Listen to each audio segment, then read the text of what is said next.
है ना।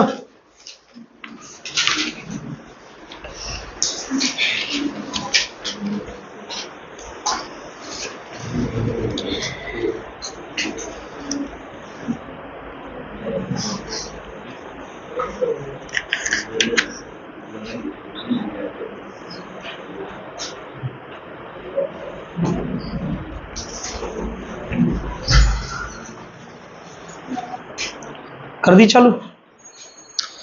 चलो सेक्शन डी का अपन पहले कौन सा टॉपिक कर रहे हैं, डू एज डायरेक्टेड। ठीक है, कितने नंबर का आता है, 5 नंबर का। उम्मीद है कि जितने भी सेंटेंसेस मैं आपको कराऊंगा उन्हीं में से आ जाएंगे, जैसा कि 12th का हुआ है।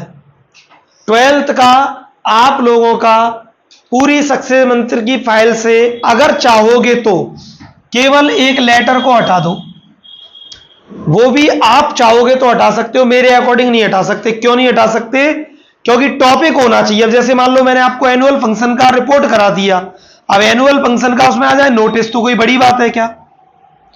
20 लाइन की रिपोर्ट में से 4 लाइन का नोटिस लिखना कौन सी बड़ी बात है।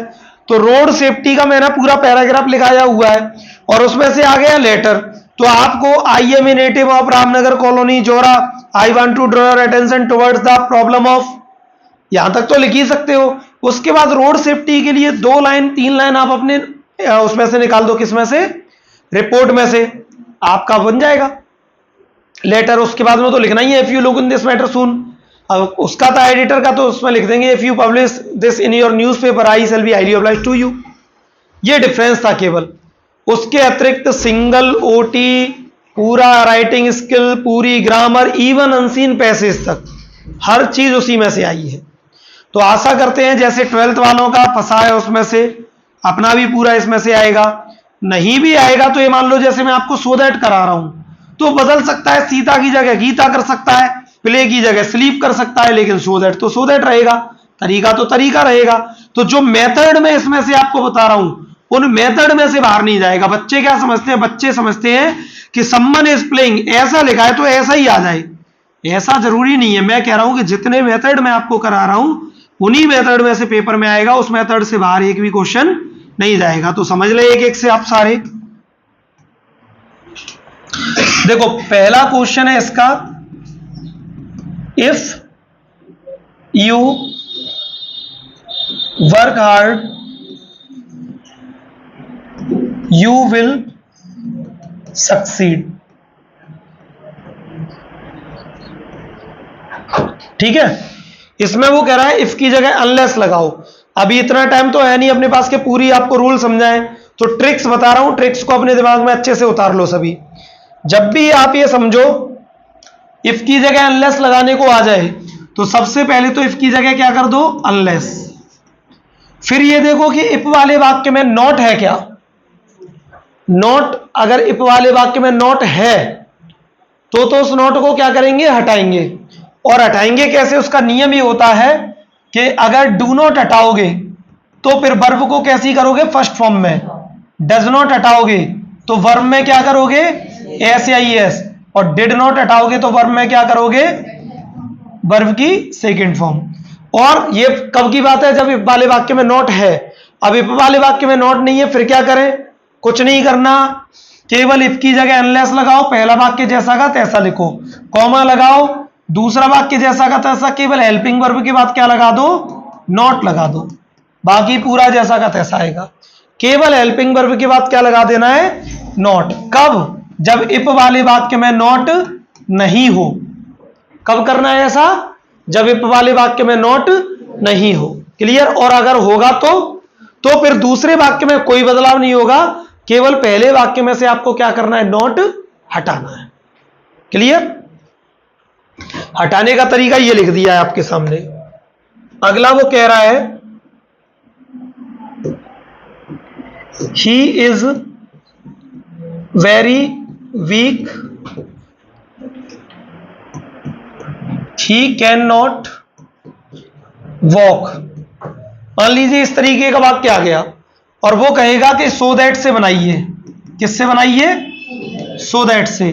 तो ये तो बहुत सिंपल वाले वाक्य, इनमें क्या करना होगा आपको, इनमें वेरी हटाओ, वेरी की जगह क्या लगाओ सो, फुल स्टॉप की जगह क्या लगा दो दैट, बाकी जो भी बच गया वो वैसा का वैसा लिख दो। क्लियर। एक और आता है इसमें टू टू की जगह सो दैट, तो वो अगर आएगा बीच में तो मैं बताता हूं आपको, नहीं आएगा तो ये तो सिंपल है, वेरी की जगह क्या लगाओ सो, और दोनों वाक्यों के बीच में क्या लगाओ दैट, और कोई बदलाव नहीं होगा। अगला वो कह रहा है she will buy a new car. इसको वो कह रहा है कि टू प्लस वर्ब की फर्स्ट फॉर्म से बनाओ। किससे बनाओ?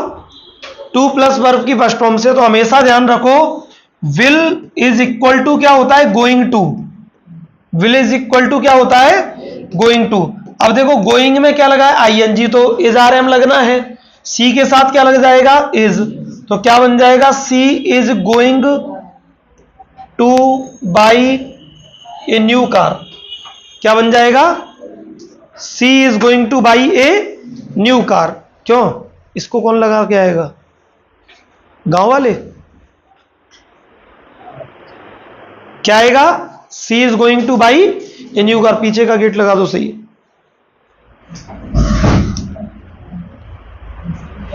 आगे वो कह रहा है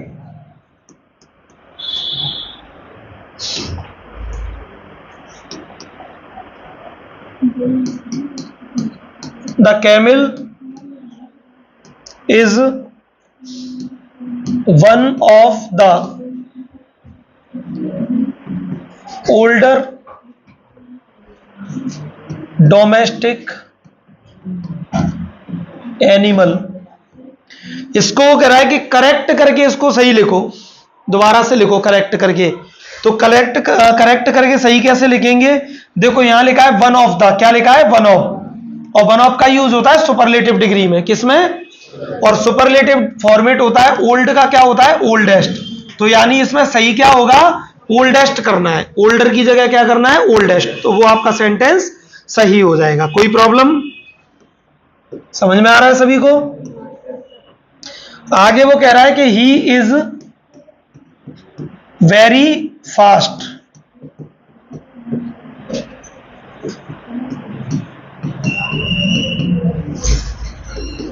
ही कैन विन द रेस। कैसे बनाएंगे? क्या बताया था? वेरी की जगह क्या लगाओ सो, फुल स्टॉप की जगह क्या लगाओ दैट, बाकी जो बच जाए वो वैसा का वैसा, यानी जो बच गया वो वैसा का वैसा लिख देंगे। तो क्या बन जाएगा he is so fast that he can win the race. ठीक है। अगला क्या कह रहा है?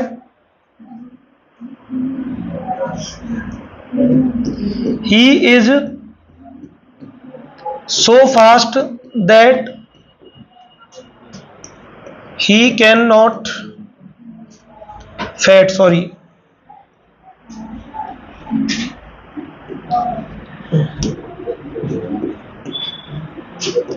he cannot run fast। अब इसमें वो कह रहा है, इसमें उसने उल्टा दे दिया, इसमें वो कह रहा है कि सो दैट हटाओ और उसकी जगह क्या लगाओ टू टू लगाओ। इसमें उसने क्या किया है उल्टा दे दिया है, सो दैट हटा के क्या दे दिया टू टू दे दिया। तो कैसे बनाएंगे? हम क्या कर रहे थे टू की जगह सो लगा रहे थे, तो सो की जगह क्या आ जाएगा टू, दैट की जगह क्या आ जाएगा टू, टू टू जब लगाओ, टू टू जब लगाओ तो सो की जगह टू और दैट की जगह टू, उसके बाद में दैट के बाद में जो सब्जेक्ट दिया है उसको हटा दो, जो भी मेन वर्ब दिया वो हेल्पिंग वर्ब दिया उसको हटा दो, अगर टू टू लगा रहे हैं तो। ठीक है। उसके बाद क्या बच गया? इधर से बच गया ही इज, इधर से बच गया फैट, और इधर से क्या बच गया रन फास्ट। क्लियर? अगर टू टू लगा रहे हैं तो टू, जो टीओ टू वाला टू है उसके बाद में जो भी सब्जेक्ट आ रहा है, जो भी हेल्पिंग वर्ब आ रही है उसको हटा दो।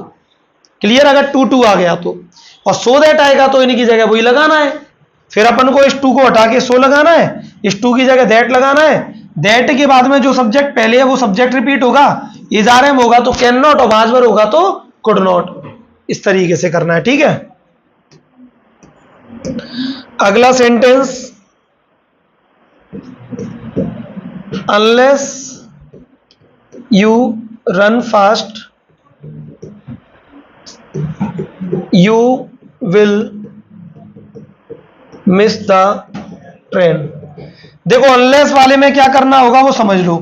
अनलेस वाले में सबसे पहले तो अनलेस की जगह क्या लगाना है, इफ। क्या करना है, इफ।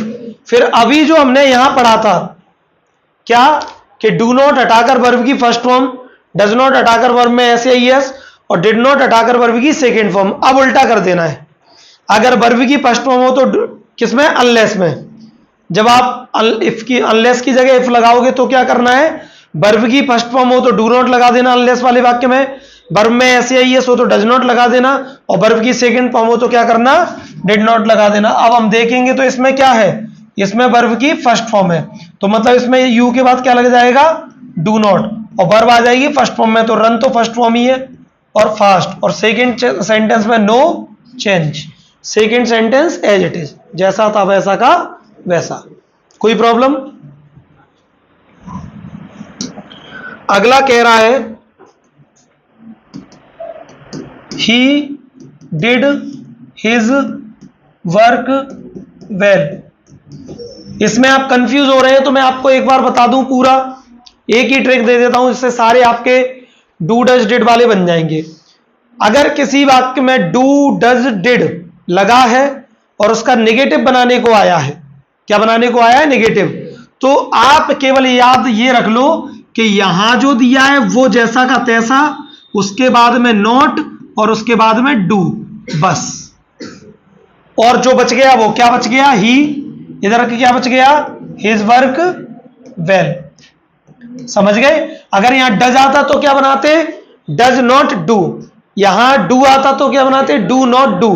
यानी जो यहां दिया है वो, और उसके बाद में नॉट डू लगाना सीख जाओ। क्या लगाना सीख जाओ। तो जब भी कोई वाक्य आपका डू डज डिड उसमें दिया है और वो कह रहा है इसको नेगेटिव बनाओ, तो जो दिया है वो लगाओ, उसके पीछे क्या और जोड़ दो, नॉट डू। जो दिया है वो लगाओ, उसके पीछे क्या जोड़ दो, नॉट डू। समझ में आ गई बात।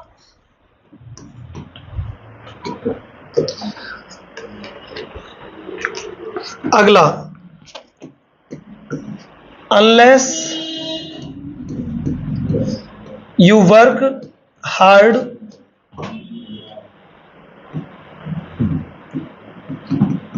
You will fail. फिर से अनलेस की जगह इफ आ गया। तो क्या बताया था मैंने बताया था अनलेस की जगह क्या लगाओ, इफ।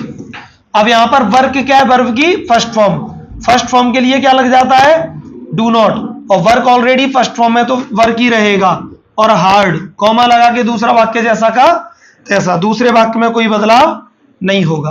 क्लियर। अगला कह रहा है दे आर सेलिंग हाउस, और वो इसको कह रहा है कि इसको पास्ट परफेक्ट प्रेजेंट, किसमें, प्रेजेंट परफेक्ट में ले जाओ। किसमें ले जाओ। अब प्रेजेंट परफेक्ट आपने अगर चार्ट याद किया होगा, क्या याद किया होगा, चार्ट, तो चार्ट से आपको पता होगा कि प्रेजेंट परफेक्ट में लगता है हैज हैव। क्या लगता है, और वर्ब कैसी आती है, थर्ड फॉर्म में। वर्ब कैसी आती है, थर्ड फॉर्म में। तो मैंने आपको बताया था कि प्लूरल के साथ क्या लगता है, हैव, तो आर की जगह तो क्या हो जाएगा, हैव, और सेल की जगह क्या हो जाएगा, सोल्ड। तो सेल की थर्ड फॉर्म क्या होती है, सोल्ड। बाकी जो बच गया वो लिख दो, दे हैव सोल्ड हाउस। क्या बन जाएगा, they have sold house. Clear.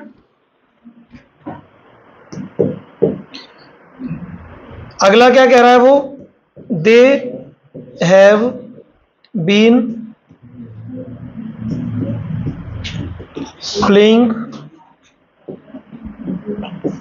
Since morning. इसको कह रहा है वो पास्ट परफेक्ट कंटिन्यूअस में। किसमें कह रहा है ले जाने के लिए, पास्ट परफेक्ट कंटिन्यूअस में। अब आपको पता है कि ये पहले से किसमें है, हैव बीन प्लेइंग दिया है, तो मतलब पहले से ये प्रेजेंट परफेक्ट कंटिन्यूअस में, पास्ट परफेक्ट कंटिन्यूअस में ले जाना है। हेल्पिंग वर्ब आपको पता होना चाहिए केवल। तो पास्ट परफेक्ट की क्या होती है, हैड बीन, तो हैव बीन की जगह केवल क्या हो जाएगा, हैड बीन। बाकी पूरे वाक्य में कोई बदलाव नहीं होगा, क्योंकि वो ऑलरेडी किसमें, परफेक्ट कंटिन्यूअस में ही दिया हुआ है। क्लियर। अगला वाक्य है सी गॉट प्राइज। क्या दिया है, सी गॉट प्राइज, और वो क्या कह रहा है इसका, इसको नेगेटिव बनाने के लिए बोल रहा है। क्या बोल रहा है? इसको नेगेटिव बनाइए। तो कैसे बनाएंगे? गॉट यानी क्या दिया है? वर्ब की सेकेंड फॉर्म, और वर्ब की सेकेंड फॉर्म मतलब क्या होता है? डिड नॉट, और डिड नॉट के साथ वर्ब कैसी हो जाती है फर्स्ट फॉर्म में? तो गॉट का हो जाएगा गेट। क्या बच गया पीछे? प्राइस। आगे क्या बच गया? सी, जैसा का तैसा। समझ गए? प्रैक्टिस करोगे तो उतना ही इजी लगेगा जितने इजी तरीके से आप बना रहे हैं। अगला है the carpenter repaired my furniture. वो कह रहा है वॉइस चेंज कीजिए। एक्टिव पैसिव दे दिया उसने। क्या दे दिया है? तो मैंने आपको क्या बताया था? एक्टिव पैसिव में सबसे पहले ये देखो कि हेल्पिंग वर्ब है या हेल्पिंग वर्ब नहीं है, क्योंकि अगर हेल्पिंग वर्ब दी होगी तो क्रमशः 1 2 3 4 नंबर डालेंगे। सेंटेंस कितना भी लंबा हो हमें उससे कोई मतलब नहीं है, हम शुरू के 4 जो शब्द होंगे उनमें अपना रूल लगाएंगे। लेकिन जब हेल्पिंग वर्ब नहीं होगी तो क्या होगा? फिर जो दूसरा वर्ड होगा, जैसे कि ये हो गया एक, और जो दूसरा है वही दूसरा होगा, वही तीसरा होगा, और उसके बाद जो बच गया वो क्या होगा? चौथा। नियम क्या था? 4 नंबर कहां आता है? 1 पर। तो माई फर्नीचर कहां आ जाएगा? आगे। ठीक है। 2 नंबर पर क्या आती है? हेल्पिंग वर्ब, और ईडी यानी सेकेंड फॉर्म। तो टेबल नंबर 2 आपको ग्रामर में मिल जाएगा। आपको एक्टिव पैसिव का पूरा वीडियो डला है मेरा, और एक बार उसकी लिंक सेंड कर दूंगा। तो उसमें लिखा हुआ है टेबल नंबर 2 के रूल नंबर 2 में कि अगर किसी वाक्य में वर्ब सेकेंड फॉर्म में होती है तो वाज वर्ब लगता है। क्या लगता है? फर्नीचर कैसा होता है? सिंगुलर, तो फर्नीचर के साथ क्या लगेगा? वाज। रिपेयर्ड की थर्ड फॉर्म क्या होती है? रिपेयर्ड ही होती है, और लास्ट में क्या आ जाएगा? By the carpenter. ठीक है। कोई प्रॉब्लम वॉइस चेंज करने में? कितना भी लंबा सेंटेंस आ जाए हमें किससे मतलब रहेगा? हमें रहेगा शुरू के 4 शब्दों से। हमारा नियम शुरू के 4 शब्दों में लग जाएगा। अगला कह रहा है using the dictionary is a good habit. क्या कह रहा है? Using a dictionary is a good habit. वो कह रहा है इसको इट से बनाओ। किससे बनाओ? तो मैंने आपको क्या बताया? जब भी कोई वाक्य इट से बनाने को आए तो हमेशा उसमें जो हेल्पिंग वर्ब है उसको ले लो पहले। तो हेल्पिंग वर्ब कहां है? इज। तो इज से लेके पूरा वाक्य उठा लो, गुड हैबिट। ठीक है। और इससे पहले क्या लगा दो? इट। क्लियर? उसके बाद जिस वर्ब में आईएनजी लगा था उसको कर दो टू प्लस वर्ब की फर्स्ट फॉर्म। तो इससे पहले टू लगेगा और यूजिंग का क्या हो जाएगा? यूज। और क्या बच गया था? The dictionary. तो वो उसके पीछे लिख दो। क्लियर? तो it is a good habit to use the dictionary. समझ में आ गया? जैसे वाक्य आया कि swimming is a good habit, तो कैसे बनाएंगे? It is a good habit to swim. Clear?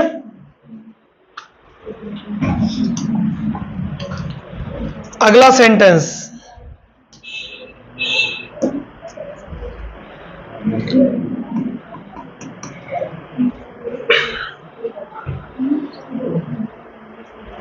The driver did not drive the car fast.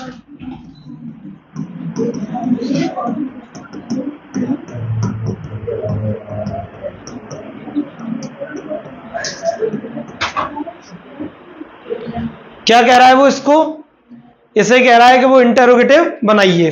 तो इंटेरोगेटिव में मैंने आपको बताया था कि जब भी कोई वाक्य नेगेटिव बनना है तो क्या अंतर आएगा? हेल्पिंग वर्ब के बाद क्या लग जाएगा? नॉट, केवल ये। और जब कोई वाक्य इंटेरोगेटिव बनना है तो क्या अंतर आएगा? जैसे सब्जेक्ट प्लस हेल्पिंग वर्ब होता है, क्या होता है?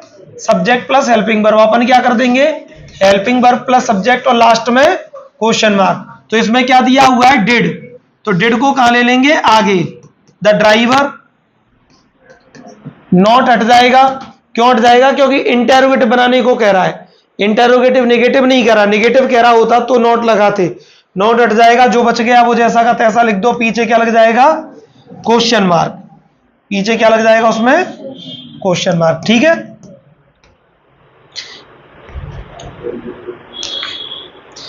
अगला यूज क्या कह रहा है वो? If you do not get up early, your health will not improve. क्या कह रहा है? इफ की जगह अनलेस, क्या नियम बताया था? इफ की जगह क्या लगा दो? अनलेस लगा दो। यू की जगह यू। मैंने कहा था अगर इफ वाले वाक्य में नॉट दिया है तो केवल वो हटेगा, दूसरे वाक्य में कोई बदलाव नहीं होगा। और डू हटेगा तो क्या होगा? वर्ब की फर्स्ट फॉर्म। तो get up already first form है, डू नॉट हट जाएगा तो क्या आ जाएगा? Get up. अर्ली की जगह अर्ली, और दूसरा वाक्य जैसा का तैसा। ठीक है। अगला रूल वो कह रहा है बर्ड्स यूजुअली बिल्ड्स नेस्ट। ठीक है। वो कह रहा है change the number.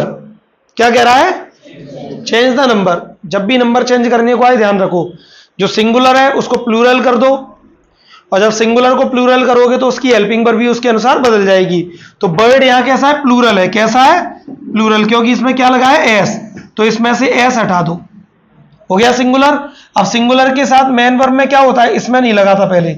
Main verb में क्या होता है? एस लगता है, तो इसमें अब लगाना पड़ेगा। वैसे भी मैंने आपको एक नियम बताया था। नियम क्या बताया था? कि जब नाउन में एस या ईएस लग के आता है तो वर्ब बिना एस या ईएस के आती है, यानी वर्ब में एस या ईएस नहीं होता। और जब नाउन में एस और ईएस नहीं होता तो वर्ब में फिर क्या होता है? एस या ईएस लगता है, उल्टा रहता है। नाउन में एस या ईएस दिया है तो वर्ब बिना एस या ईएस के, और नाउन में एस या ईएस नहीं दिया तो फिर वर्ब में एस या ईएस लगेगा। क्लियर यहां तक?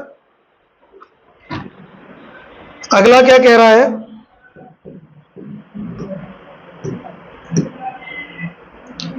They did their work. Negative क्या बताई थी ट्रिक निगेटिव के लिए? जो दिया है वही रहने दो, और उसके बाद क्या लगाना सीख जाओ? Not do. क्या बच गया? दे। क्या बच गया? Their work. क्या बन जाएगा? They did not do their work. समझ में आ गया? जो दिया है वही, पहले तो जो दिया है उसी को लिख दो, और उसके पीछे क्या लगाना सीख जाओ? Not do. अगर यहाँ डज होता तो पहले डज लिख देते, क्या लगा देते? Not do. अगर यहाँ डू होता तो क्या लगा देते? डू, फिर क्या लिख देते? Not do. ये सीख जाओ, केवल कंफ्यूजन ही खत्म हो जाएगा आपका।